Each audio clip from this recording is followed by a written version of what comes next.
ભગવાન શ્રી કૃષ્ણ કેવી રીતે બન્યા ભગવાન જગન્નાથ। નમસ્કાર મિત્રો, ફરીથી સ્વાગત છે તમારું એક નવા વિડીયોમાં। મિત્રો, આજે અમે તમને ભગવાન જગન્નાથની કથા સંભળાવવા જઈ રહ્યા છીએ। એક એવી અદ્ભુત અને પવિત્ર કથા જે કદાચ આજથી પહેલાં તમે ક્યારેય નહીં સાંભળી હોય। તો મિત્રો, આજની આ વિડીયોમાં અંત સુધી જરૂર જોડાયેલા રહો અને વિડીયોને લાઇક શેર કરી કોમેન્ટમાં જય શ્રી કૃષ્ણ તથા જય જગન્નાથ જરૂર લખી દેજો। તો આવો મિત્રો, આ પવિત્ર કથાની શરૂઆત કરીએ। એક વખત ભગવાન શ્રી કૃષ્ણ ઊંઘી રહ્યા હતા અને નિદ્રાવસ્થામાં તેમના મુખમાંથી રાધાજીનું નામ નીકળ્યું। પટરાણીઓને લાગ્યું કે તેઓ આટલી સેવા કરે છે, પરંતુ પ્રભુને તો રાધાજીનું જ સ્મરણ રહે છે। રૂકમિણીજી અને અન્ય રાણીઓએ રોહિણીજીને રાધારાણી અને શ્રીકૃષ્ણના પ્રેમ તેમજ બ્રજ લીલાઓનું વર્ણન કરવાની વિનંતી કરી। માતાએ કથા સંભળાવવાનું સ્વીકાર્યું, પરંતુ એમ પણ કહ્યું કે શ્રીકૃષ્ણ અને બલરામને આની ખબર ન પડવી જોઈએ। નક્કી થયું કે રોહિણીજી બધી રાણીઓને એક ગુપ્ત સ્થળે કથા સંભળાવશે, જ્યાં કોઈ બીજું ન આવે। આ માટે સુભદ્રાજીને દ્વાર પર પહેરો આપવા મનાવવામાં આવ્યા। સુભદ્રાજીને કહેવામાં આવ્યું કે શ્રીકૃષ્ણ કે બલરામ પણ આવે તો તેમને અંદર ન આવવા દેવા। માતાએ કથા શરૂ કરી। સુભદ્રા દ્વાર પર ઊભા હતા। થોડી વારમાં શ્રીકૃષ્ણ અને બલરામ ત્યાં આવી પહોંચ્યા। સુભદ્રાએ તેમને અંદર જતા રોક્યા। આથી શ્રીકૃષ્ણને થોડો સંદેહ થયો। તેમણે પોતાની સૂક્ષ્મ શક્તિ દ્વારા બહારથી જ માતાની બ્રજ લીલાઓની કથા આનંદપૂર્વક સાંભળવા લાગ્યા। બલરામજી પણ કથાનો આનંદ લેવા લાગ્યા। કથા સાંભળતા સાંભળતા શ્રીકૃષ્ણ, બલરામ અને સુભદ્રાના હૃદયમાં બ્રજ પ્રત્યે અદ્ભુત ભાવ જાગ્યો। આ ભાવમાં તેમના હાથ પગ સંકોચાવા લાગ્યા, જેમ બાળપણમાં હતા તેવા। ત્રણેય રાધાજીની કથામાં એટલા તલ્લીન થયા કે તેઓ મૂર્તિની જેમ થંભી ગયા। નજીકથી જોવા છતાં તેમના હાથ પગ દેખાતા ન હતા। સુદર્શન ચક્રે પણ દ્રવિત થઈને લાંબો આકાર ધારણ કર્યો। એ જ સમયે દેવમુનિ નારદ ત્યાં આવી પહોંચ્યા। ભગવાનના આ રૂપને જોઈને તેઓ આશ્ચર્યચકિત થઈ ગયા અને નિહાળતા રહ્યા। થોડીવાર પછી જ્યારે તંદ્રાભંગ થઈ ત્યારે નારદજીએ પ્રણામ કરીને શ્રીકૃષ્ણને કહ્યું, હે પ્રભુ, મારી ઈચ્છા છે કે આજે મેં જે રૂપ જોયું તે રૂપ તમારા ભક્તોને પૃથ્વીલોક પર ચિરકાળ સુધી જોવા મળે। તમે આ રૂપમાં પૃથ્વી પર વાસ કરો। ભગવાન શ્રીકૃષ્ણ નારદજીની વાતથી પ્રસન્ન થયા અને બોલ્યા, એવું જ થશે। કલયુગમાં હું આ જ રૂપમાં નીલાચલ ક્ષેત્રમાં મારું સ્વરૂપ પ્રગટ કરીશ। કલયુગના આગમન પછી પ્રભુની પ્રેરણાથી માલવ રાજા ઇન્દ્રદ્યુમ્ને શ્રીકૃષ્ણ, બલભદ્રજી અને બહેન સુભદ્રાજીની આવી જ પ્રતિમા જગન્નાથ મંદિરમાં સ્થાપિત કરાવી। રાજા ઇન્દ્રદ્યુમ્ન શ્રેષ્ઠ પ્રજાપાલક રાજા હતા। પ્રજા તેમને ખૂબ પ્રેમ કરતી હતી અને પ્રજા સુખી તેમજ સંતુષ્ટ હતી। રાજાના મનમાં ઈચ્છા હતી કે તેઓ કંઈક એવું કરે જેથી બધા તેમને યાદ રાખે। દેવયોગથી ઇન્દ્રદ્યુમ્નના મનમાં એક અજ્ઞાત કામના પ્રગટ થઈ કે તેઓ એવું મંદિર બનાવે જે વિશ્વમાં બીજે ક્યાંય ન હોય। ઇન્દ્રદ્યુમ્ન વિચારવા લાગ્યા કે તેમના મંદિરમાં કયા દેવતાની મૂર્તિ સ્થાપિત કરવી। રાજાના મનમાં આ જ ઈચ્છા અને ચિંતન ચાલવા લાગ્યું। એક રાત આ વિષયે ગંભીર ચિંતન કરતા કરતા તેઓ ઊંઘી ગયા। નિદ્રામાં રાજાએ એક સ્વપ્ન જોયું। સ્વપ્નમાં તેમને દેવવાણી સંભળાઈ, રાજા, તું પહેલા નવા મંદિરનું નિર્માણ શરૂ કર। મૂર્તિ વિગ્રહની ચિંતા છોડી દે। યોગ્ય સમય આવશે ત્યારે તને જાતે જ માર્ગ દેખાશે। રાજા નિદ્રામાંથી જાગી ગયા। સવારે થતાં જ તેમણે પોતાના મંત્રીઓને સ્વપ્નની વાત કરી। રાજપુરોહિતના સૂચન પર શુભ મુહૂર્તે પૂર્વી સમુદ્ર તટ પર એક વિશાળ મંદિરના નિર્માણનો નિર્ણય થયો। વૈદિક મંત્રોચ્ચાર સાથે મંદિર નિર્માણનો શ્રી ગણેશ થયો। રાજા ઇન્દ્રદ્યુમ્નના મંદિર બનાવવાની સૂચના શિલ્પીઓને મળી। બધા તેમાં યોગદાન આપવા પહોંચી ગયા। દિવસ રાત મંદિરના નિર્માણમાં જોતરાઈ ગયા। થોડા વર્ષોમાં મંદિર બનીને તૈયાર થયું।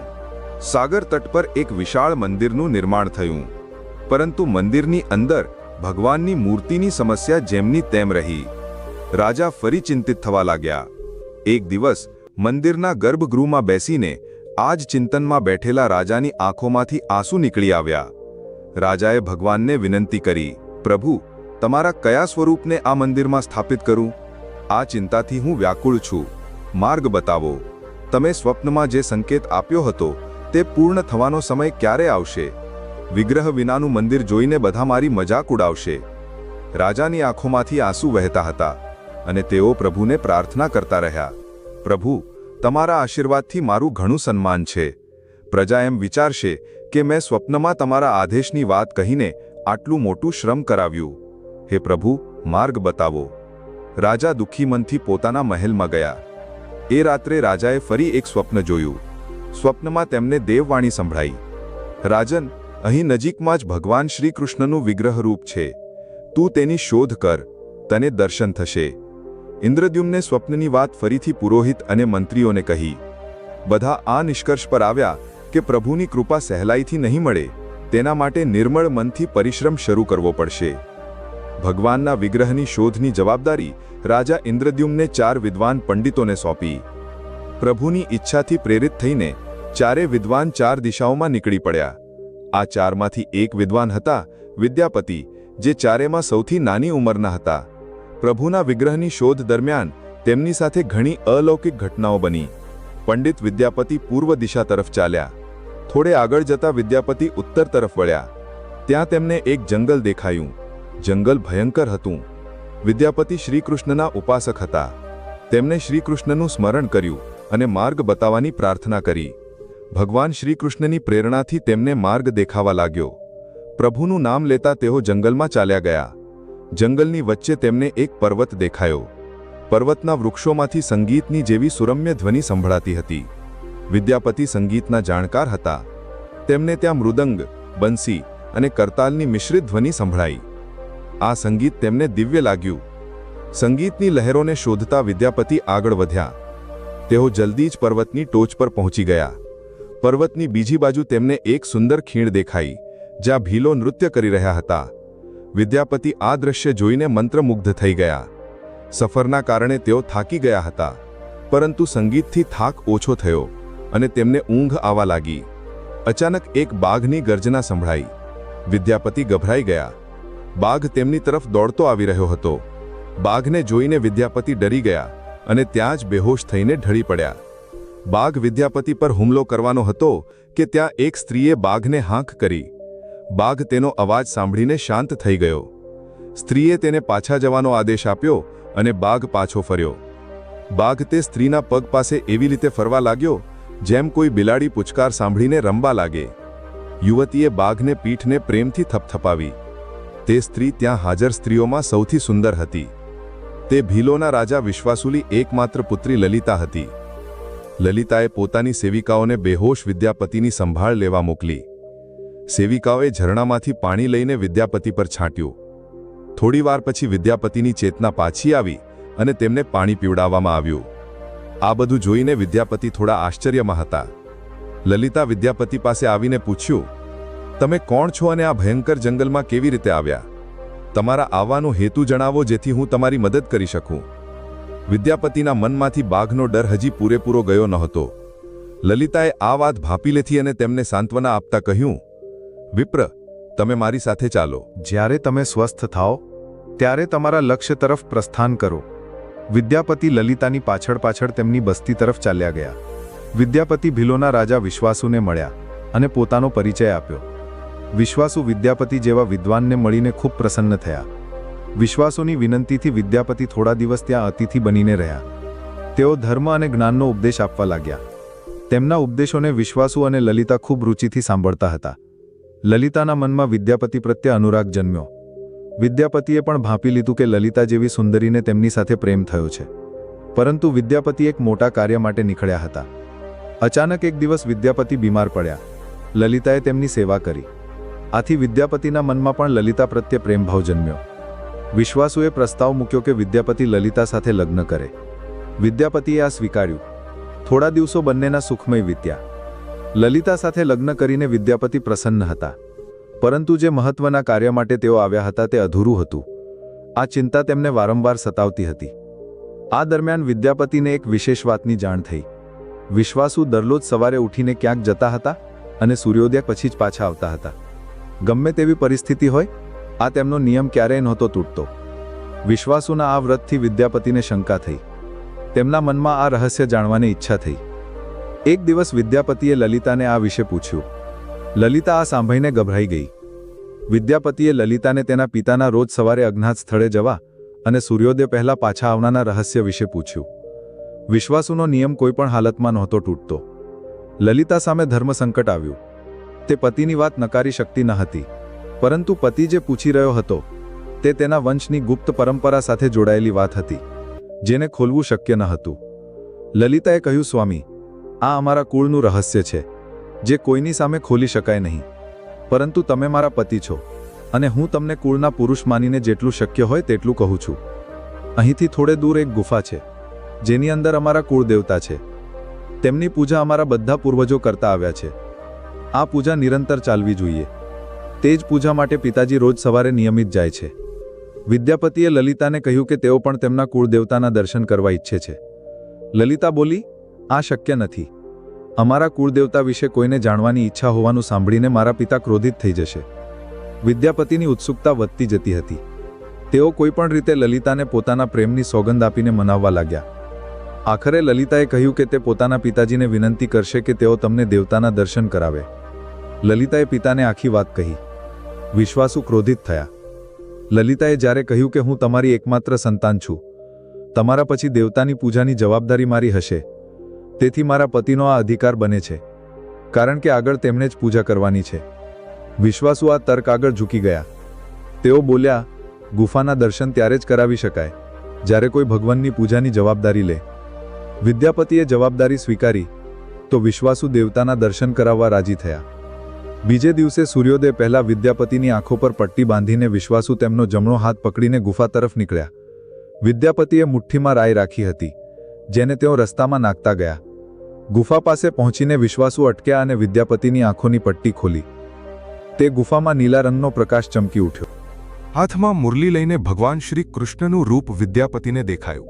વિદ્યાપતિ આનંદ મગ્ન થઈ ગયા. તેમણે ભગવાનના દર્શન કર્યા. દર્શન પછી વિદ્યાપતિને જવું જ ન હતું, પરંતુ વિશ્વાસુએ પાછા ફરવાનો આદેશ આપ્યો. ફરીથી તેમની આંખો પર પટ્ટી બાંધવામાં આવી અને બંને પાછા ફર્યા. લલિતાએ વિદ્યાપતિને પૂછ્યું તો વિદ્યાપતિએ ગુફામાં જોયેલા અલૌકિક દ્રશ્ય વિશે પત્નીને કહેવું યોગ્ય ન ગણ્યું. તે ટાળી ગયા. હવે એ જાણ થઈ ગઈ હતી કે વિશ્વાસુ શ્રી કૃષ્ણની મૂર્તિની પૂજા કરે છે. વિદ્યાપતિને આભાસ થયો કે મહારાજે સ્વપ્નમાં જે પ્રભુ વિગ્રહ વિશે દેવવાણી સાંભળી હતી તે આ જ મૂર્તિ વિશે હતી. વિદ્યાપતિ વિચારવા લાગ્યા કે કોઈક રીતે આ જ મૂર્તિ લઈને રાજધાની પહોંચવું પડશે. તેઓ એક તરફ ગુફામાંથી મૂર્તિ લઈ જવાનું વિચારતા હતા તો બીજી તરફ ભીલરાજ અને પત્ની સાથે વિશ્વાસઘાતના વિચારથી તેમનું મન વ્યથિત થઈ રહ્યું હતું. વિદ્યાપતિ ધર્મ અધર્મ વિશે વિચારતા રહ્યા. પછી વિચાર આવ્યો કે જો વિશ્વાસુએ ખરેખર તેમના પર વિશ્વાસ કર્યો હોત તો આંખો પર પટ્ટી બાંધીને ગુફા સુધી ન લઈ જાત. તેથી તેમની સાથે વિશ્વાસઘાતનો પ્રશ્ન ઊભો થતો નથી. તેમણે ગુફામાંથી મૂર્તિ ચોરી લેવાનું નક્કી કર્યું. વિદ્યાપતિએ લલિતાને કહ્યું કે તેઓ પોતાના માતાપિતાના દર્શન માટે જવા માંગે છે, કે તેઓ તેમના માટે ચિંતિત હશે. લલિતા પણ સાથે આવવા તૈયાર થઈ, પરંતુ વિદ્યાપતિએ તેને સમજાવ્યું કે તે જલ્દી પાછો આવશે અને પછી તેને પણ લઈ જશે. લલિતા માની ગઈ. વિશ્વાસુએ તેમના માટે ઘોડાની વ્યવસ્થા કરી. આ દરમિયાન રાઈના દાણામાંથી છોડ નીકળી આવ્યા હતા. તેમને જોતા વિદ્યાપતિ ગુફા સુધી પહોંચી ગયા. તેમણે ભગવાનની સ્તુતિ કરી, ક્ષમા માંગી અને મૂર્તિ ઉપાડીને જોડીમાં રાખી. સાંજ સુધી તેઓ રાજધાની પહોંચી ગયા અને સીધા રાજા પાસે ગયા. તેમણે દિવ્ય પ્રતિમા રાજાને સોંપી અને આખી વાત કહી. રાજાએ જણાવ્યું કે તેમણે ગઈ રાતે એક સ્વપ્ન જોયું કે સવારે સાગરમાં એક કુંદો વહીને આવશે. તે કુંદાની નક્કાશી કરાવીને ભગવાનની મૂર્તિ બનાવવી. જેનો અંશ તમને પ્રાપ્ત થવાનો છે તે ભગવાન શ્રી વિષ્ણુનું સ્વરૂપ હશે. તમે જે મૂર્તિ લાવ્યા છો તે પણ ભગવાન વિષ્ણુનો અંશ છે. બંને નિશ્ચિત હતા કે તેમની શોધ પૂર્ણ થઈ ગઈ છે. રાજાએ કહ્યું, જ્યારે ભગવાન દ્વારા મોકલેલા લાકડામાંથી આપણે આ પ્રતિમાનું મોટું સ્વરૂપ બનાવીશું ત્યારે તું તારા સસરાને મળીને તેમને મૂર્તિ પાછી આપજે. તેમના કુળદેવતાનું આટલું મોટું વિગ્રહ ભવ્ય મંદિરમાં સ્થાપિત જોઈને તેમને આનંદ થશે. બીજે દિવસે સૂર્યોદય પહેલા રાજા વિદ્યાપતિ અને મંત્રીઓને લઈને સાગર તટે પહોંચ્યા. સ્વપ્ન પ્રમાણે એક મોટું કુંદો પાણીમાં વહીને આવી રહ્યું હતું. બધા તેને જોઈને પ્રસન્ન થયા. ઘણી નાવો પર બેસીને રાજાના સેવકો તે કુંદાને ખેંચવા ગયા. જાડી જાડી દોરડાઓથી કુંદાને બાંધીને ખેંચવાનું શરૂ થયું, પરંતુ કુંદો ટસથી મસ ન થયો. ઘણા લોકો અને નાવોનો ઉપયોગ કરવા છતાં કુંદો હલાવી શકાયો નહીં. રાજાનું મન ઉદાસ થઈ ગયું. સેનાપતિએ એક લાંબી સેના કુંદાને ખેંચવા મોકલી. આખા સાગરમાં સૈનિકો જ નજરે પડતા હતા, પરંતુ બધા મળીને પણ કુંદાને તેની જગ્યાએથી હલાવી શક્યા નહીં. સવારથી રાત થઈ ગઈ. અચાનક રાજાએ કામ રોકવાનો આદેશ આપ્યો. તેમણે વિદ્યાપતિને એકાંતમાં લઈ જઈને કહ્યું કે તેમને સમસ્યાનું કારણ સમજાઈ ગયું છે. રાજાના ચહેરા પર સંતોષના ભાવ હતા. રાજાએ વિદ્યાપતિને ગુપ્ત રીતે ક્યાંક ચાલવાનું કહ્યું. રાજા ઇન્દ્રદ્યુમ્ને કહ્યું કે હવે ભગવાનનું વિગ્રહ બની જશે, બસ એક કામ કરવું પડશે. રાજા ઇન્દ્રદ્યુમ્નને ભગવાનની પ્રેરણાથી સમજાવવા લાગ્યું કે પ્રભુના વિગ્રહ માટે જે લાકડાનો કુંદો પાણીમાં વહીને આવ્યો છે તે હલનચલન નથી કરતું, તેનું કારણ શું છે? રાજાએ વિદ્યાપતિના બોલાવીને કહ્યું, તું જે દિવ્ય મૂર્તિ લાવ્યો છો તેની અત્યાર સુધી જે પૂજા કરતો આવ્યો હતો તેની પાસે તાત્કાલિક મળીને ક્ષમા માંગવી પડશે. તેના સ્પર્શ વિના આ કુંદો આગળ નહીં વધે. રાજા ઇન્દ્રદ્યુમ્ન અને વિદ્યાપતિ વિશ્વાસુને મળવા પહોંચ્યા. રાજાએ પર્વતની ટોચ પરથી જંગલની સુંદરતા જોઈ અને નિહાળતા રહી ગયા. બંને ભીલોની વસ્તી તરફ ચૂપચાપ ચાલ્યા. આ તરફ વિશ્વાસુ પોતાની નિયમિત દિનચર્યા મુજબ ગુફામાં પોતાના કુળદેવતાની પૂજા માટે ગયા. ત્યાં પ્રભુની મૂર્તિ ગાયબ જોઈને તેઓ સમજી ગયા કે તેમના જમાઈએ જ આ છળ કર્યું છે. વિશ્વાસુ પાછા ફર્યા અને લલિતાને આખી વાત કહી. વિશ્વાસુ પીડાથી ભરેલા ઘરના આંગણામાં ઢળી પડ્યા. લલિતા પોતાના પતિના વિશ્વાસઘાતથી દુઃખી હતી અને પોતાને તેનું કારણ માનતી હતી. પિતા પુત્રી આખો દિવસ વિલાપ કરતા રહ્યા. બંનેએ અન્નનો એક દાણો પણ ન ખાધો. બીજે દિવસે સવારે વિશ્વાસુ ઉઠ્યા અને હંમેશની જેમ પોતાની દિનચર્યાનું પાલન કરતા ગુફા તરફ નીકળ્યા. તેઓ જાણતા હતા કે પ્રભુનું વિગ્રહ ત્યાં નથી, છતાં તેમના પગ ગુફા તરફ ખેંચાતા હતા. વિશ્વાસુની પાછળ લલિતા અને સંબંધીઓ પણ ચાલ્યા. વિશ્વાસુ ગુફાની અંદર પહોંચ્યા, જ્યાં ભગવાનની મૂર્તિ હતી તે ચટ્ટાન પાસે હાથ જોડીને ઊભા રહ્યા. તેમની પાછળ પ્રજા પણ રડતી હતી. એક યુવક દોડતો ગુફા પાસે આવ્યો અને જણાવ્યું કે તેણે મહારાજ અને વિદ્યાપતિને બસ્તી તરફ આવતા જોયા છે. આ સાંભળીને બધા ઊભા થયા. વિશ્વાસુ રાજાના સ્વાગત માટે ગુફામાંથી બહાર આવ્યા, પરંતુ તેમની આંખોમાં આંસુ હતા. રાજા ઇન્દ્રદ્યુમ્ન વિશ્વાસુ પાસે આવ્યા અને તેમને હૃદયથી લગાડી લીધા. રાજા બોલ્યા, તમારા કુળદેવતાની પ્રતિમાની ચોરીનો દોષ તારો જમાઈ નથી, હું છું. તેણે તો પોતાના મહારાજના આદેશનું પાલન કર્યું. આ સાંભળીને બધા ચોંકી ગયા. વિશ્વાસુએ રાજાને આસન આપ્યું. રાજાએ વિશ્વાસુને શરૂઆતથી અંત સુધી આખી વાત કહીને સમજાવ્યું કે આ બધું કેમ કરવું પડ્યું. પછી રાજાએ તેમના સ્વપ્ન અને જગન્નાથપુરીમાં સાગર તટે મંદિર નિર્માણની વાત કહી. રાજા વિશ્વાસુને વિનંતી કરી, હે સરદાર વિશ્વાસુ, ઘણી પેઢીઓથી તમારા વંશના લોકો ભગવાનની મૂર્તિની પૂજા કરતા આવ્યા છે. ભગવાનના તે વિગ્રહના દર્શન બધાને મળે તે માટે તમારી મદદ જોઈએ. ઈશ્વર દ્વારા મોકલેલા લાકડાના કુંદામાંથી બનેલી મૂર્તિની અંદર આ દિવ્ય મૂર્તિને સુરક્ષિત રાખવી છે. તમારા કુળની પ્રતિમાને પુરીના મંદિરમાં સ્થાપિત કરવાની પરવાનગી આપો. તમે આ કુંદાને સ્પર્શ કરશો તો જ તે હલશે. વિશ્વાસુ રાજી થયા. રાજા સપરિવાર વિશ્વાસુને લઈને સાગર તટે પહોંચ્યા. વિશ્વાસુએ કુંદાને સ્પર્શ કરતા જ કુંદો આપોઆપ તરતો કિનારે આવી ગયો. રાજાના સેવકોએ તે કુંદાને રાજમહેલમાં પહોંચાડ્યો. બીજે દિવસે રાજાએ મૂર્તિકારો અને શિલ્પીઓને બોલાવીને ચર્ચા કરી કે આ કુંદામાંથી કઈ દેવ મૂર્તિ બનાવવી શુભ રહેશે. મૂર્તિકારે કહ્યું કે તેઓ પથ્થરની મૂર્તિઓ બનાવવાનું જાણે છે, પરંતુ લાકડાની મૂર્તિ બનાવવાનું જ્ઞાન તેમને નથી. નવી અડચણ આવતા રાજા ફરી ચિંતિત થયા. એ જ સમયે ત્યાં એક વૃદ્ધ માણસ આવ્યો. તેણે રાજાને કહ્યું કે આ મંદિરમાં તમે ભગવાન શ્રી કૃષ્ણને તેમના ભાઈ બલભદ્ર અને બહેન સુભદ્રા સાથે વિરાજમાન કરો. આ દેવયોગનો એ જ સંકેત છે. રાજાને તે વૃદ્ધની વાતથી સાંત્વના મળી, પરંતુ સમસ્યા હતી કે મૂર્તિ કેવી રીતે બનશે. વૃદ્ધે કહ્યું, હું આમાં નિપુણ છું. હું આ પવિત્ર કાર્ય પૂર્ણ કરીશ અને મૂર્તિઓ બનાવીશ, પરંતુ મારી એક શરત છે. રાજા પ્રસન્ન થયા અને શરત પૂછી. વૃદ્ધ શિલ્પીએ કહ્યું કે હું ભગવાનની મૂર્તિનું નિર્માણ એકાંતમાં કરીશ. હું આ કામ બંધ ઓરડામાં કરીશ. કાર્ય પૂર્ણ થયા પછી હું જાતે દરવાજો ખોલીને બહાર આવીશ. આ દરમિયાન કોઈ મને બોલાવશે નહીં. રાજા સંમત તો હતા, પરંતુ તેમને એક ચિંતા થઈ અને તેમણે કહ્યું કે જો કોઈ તમારી પાસે નહીં આવે તો એવી સ્થિતિમાં તમારા ખાવા પીવાની વ્યવસ્થા કેવી રીતે થશે. શિલ્પીએ કહ્યું, જ્યાં સુધી મારું કામ પૂર્ણ ન થાય હું કંઈ ખાતો પીતો નથી. રાજમંદિરના એક વિશાળ કક્ષમાં તે વૃદ્ધ શિલ્પીએ પોતાને 21 દિવસ માટે બંધ કરી દીધો અને કામ શરૂ કર્યું. અંદરથી અવાજો આવતા હતા. મહારાણી ગુંદીચા દેવી દરવાજે કાન લગાવીને ઘણીવાર છીણી અને હથોડાના ચાલવાના અવાજો સાંભળતા હતા. મહારાણી રોજની જેમ ઓરડાના દરવાજે કાન લગાવીને ઊભા હતા. 15 દિવસ વીતી ગયા હતા કે તેમને ઓરડામાંથી અવાજ સાંભળવાનું બંધ થઈ ગયું. જ્યારે મૂર્તિકારના કામ કરવાનો કોઈ અવાજ ન આવ્યો તો રાણી ચિંતિત થઈ ગયા. તેમને લાગ્યું કે વૃદ્ધ માણસ છે, ખાતો પીતો પણ નથી, ક્યાંય તેની સાથે કંઈ અનિષ્ટ ન થઈ ગયું હોય. વ્યાકુળ થઈને રાણીએ દરવાજાને ધક્કો મારીને ખોલ્યો અને અંદર ડોક્યું કરીને જોયું. મહારાણી ગુંદીચા દેવીએ આ રીતે મૂર્તિકારને આપેલું વચન ભંગ કર્યું હતું. મૂર્તિકાર હજી મૂર્તિઓ બનાવી રહ્યો હતો, પરંતુ રાણીને જોતા જ તે અદૃશ્ય થઈ ગયો. મૂર્તિ નિર્માણનું કામ હજી પૂર્ણ થયું ન હતું. હાથપગનું નિર્માણ પૂર્ણ થયું ન હતું. વૃદ્ધ શિલ્પકારના રૂપમાં સ્વયં દેવતાઓના શિલ્પી ભગવાન વિશ્વકર્મા આવ્યા હતા.